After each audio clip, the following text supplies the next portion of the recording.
ঘুম থেকে উঠেই দেখি আকাশ বাবাজির বেজার পাড়া মুখ আর অঝোর ধারায় বয়ে চলেছে। তারই মধ্যে বাড়িতে এসেছিল বাটা মাছ।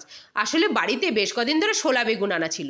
শোলা বেগুন দিয়ে বাটা মাছ খেতে বেশ ভালোই লাগে, কিন্তু বাটা মাছগুলোকে আর পাওয়া যাচ্ছিল না।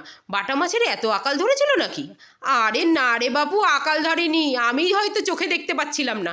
তো যাই হোক, আজ দেখতে পেয়েছি। আর এই বাটা মাছগুলো যাতে পালিয়ে যেতে না পারে জ্যান্ত হয়ে, তাই জন্য তাড়াতাড়ি করে নুন হলুদ মাখিয়ে তেলের মধ্যে চালান করে দিয়েছি। তাদের ভেজে তুলে রাখার পর সেই তেলেতেই আলু দিয়ে আলুগুলোকেও নুন হলুদ দিয়ে ভেজে নিয়েছি। ভাজা কমপ্লিট হয়ে যাওয়ার পর শোলা বেগুন বলেছিলাম না, তাদেরও চালান করে দিলাম, দিয়ে তাদেরও নুন হলুদ দিয়ে ভেজে নিলাম। ভাজা ভুজি কমপ্লিট। এইবার তাদের যত্ন করে তুলে রাখার পালা, না হলে তরকারিতে টেস্ট কি এমনি এমনি দেবে? তো যাই হোক, হয়ে গেছে দেখো ভাজা। এরপরে ওই প্যানেতেই তেল দিয়ে তার মধ্যে ফোড়ন দিলাম তেজপাতা, জিরে আর রাঁধুনি। তাদের একটু নাড়াচাড়া করে নিয়ে 1 চামচ আদা বাটা দিয়ে দিলাম।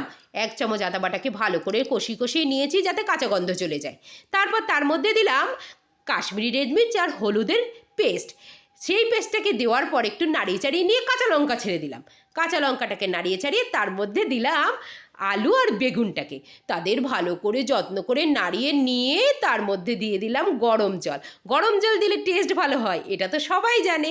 তারপর একটু যেই ঝোলটা ফুটে এলো, অমনি তার মধ্যে মাছগুলোকে চালান করে দিলাম। মাছগুলো চালান করার সাথে সাথে কিছুটা জিরে গুঁড়ো ছিটিয়ে দিলাম। আস্তে আস্তে ঝোল যখন ফুটে এলো, তরকারি আমার কমপ্লিট।